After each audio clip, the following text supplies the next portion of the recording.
Democracy Now!, democracynow.org, The War and Peace Report. I'm Amy Goodman.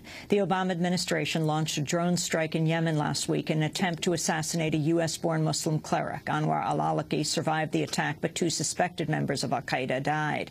It was reported to be the first U.S. drone strike in Yemen in 9 years. According to the Washington Post, Anwar al-Awlaki is one of at least 4 American citizens who have been approved for assassination by the Obama administration, even though he's never been convicted of a crime.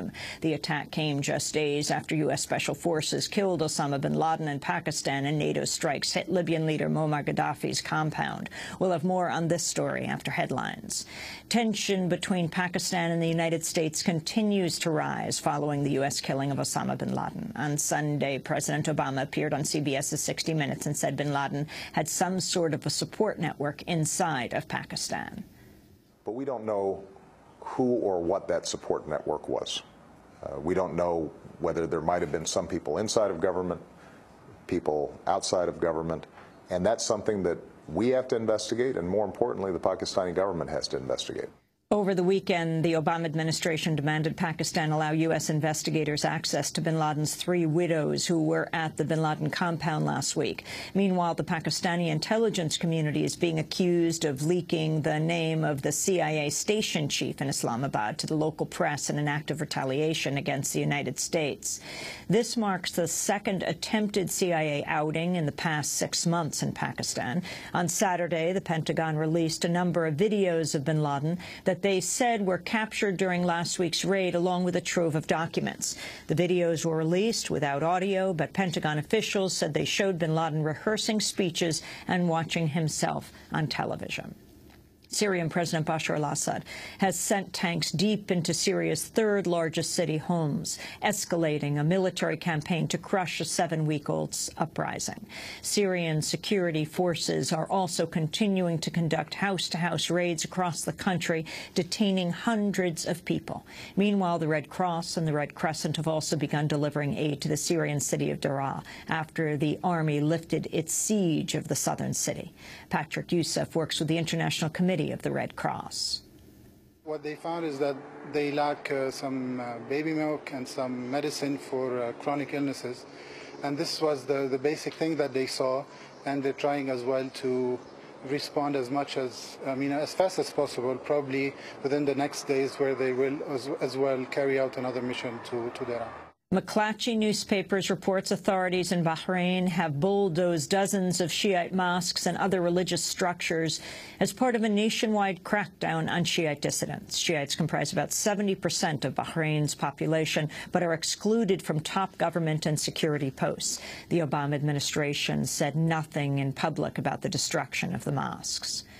The Guardian newspaper reports dozens of African migrants were left to die in the Mediterranean after a number of European and NATO military units apparently ignored their cries for help.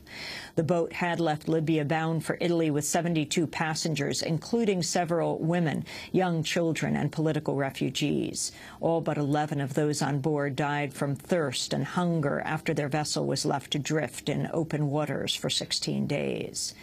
In other Libyan news, Human Rights Watch has accused Libyan government forces of launching repeated indiscriminate attacks on mountain towns in western Libya.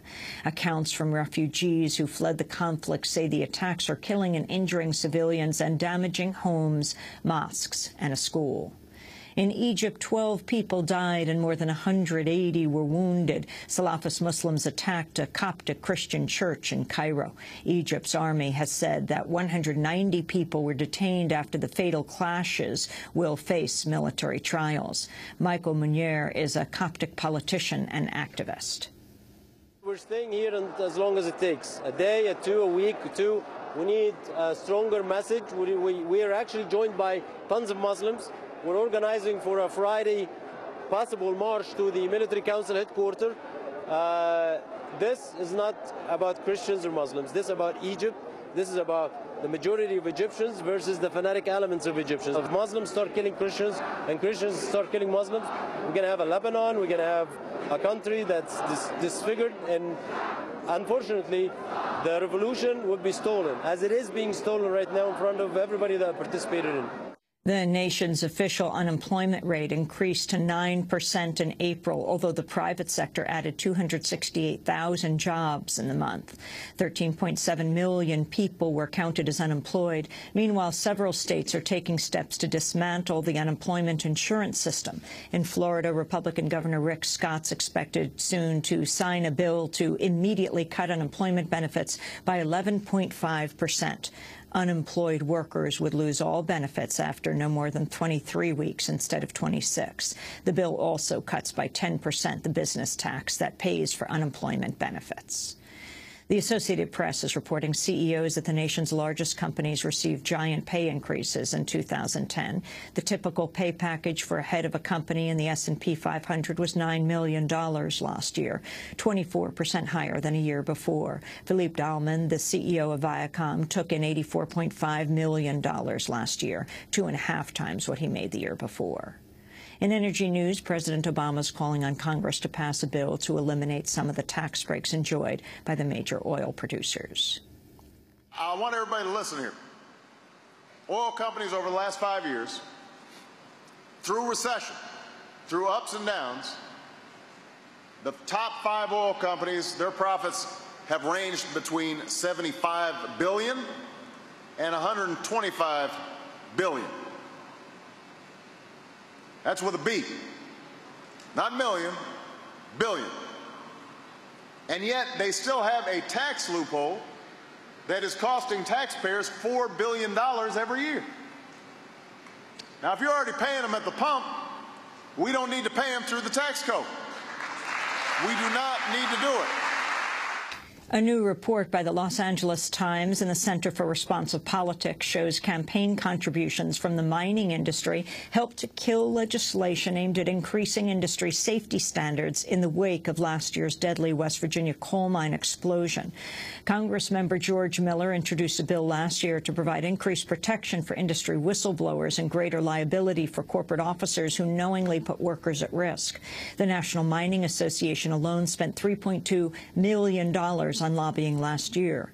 The report reveals Congress members who received donations were twice as likely to vote against Miller's bill as those who were not. In total, the mining industry made $6.4 million in political donations in 2010, nearly double the amount spent in 2005.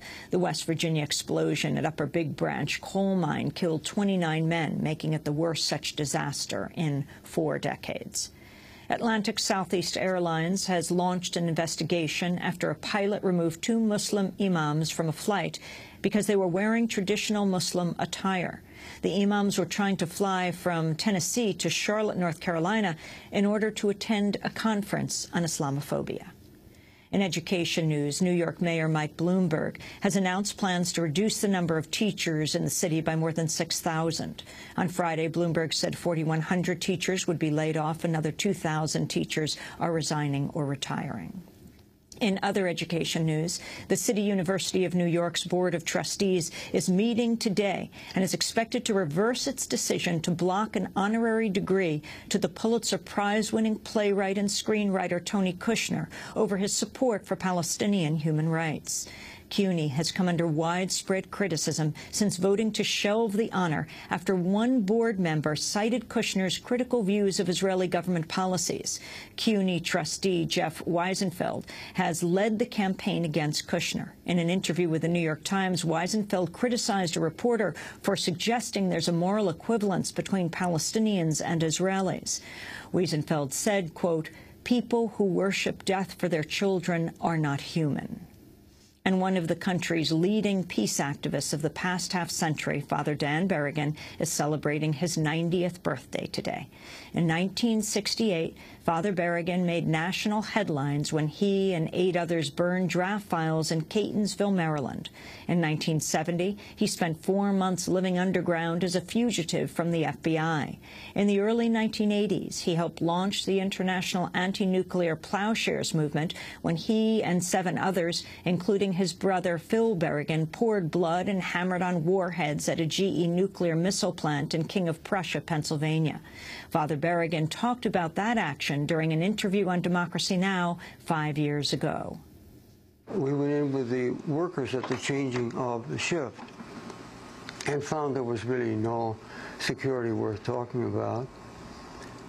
Very easy entrance. In about 3 minutes, we were looking at Doomsday. The weapon was before us. It was an unarmed warhead about to be shipped to Amarillo, Texas for its payload.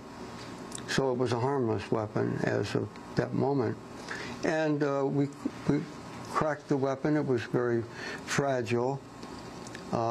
It was made to withstand the heat of re-entry into the atmosphere from outer space. So it was like eggshell, really.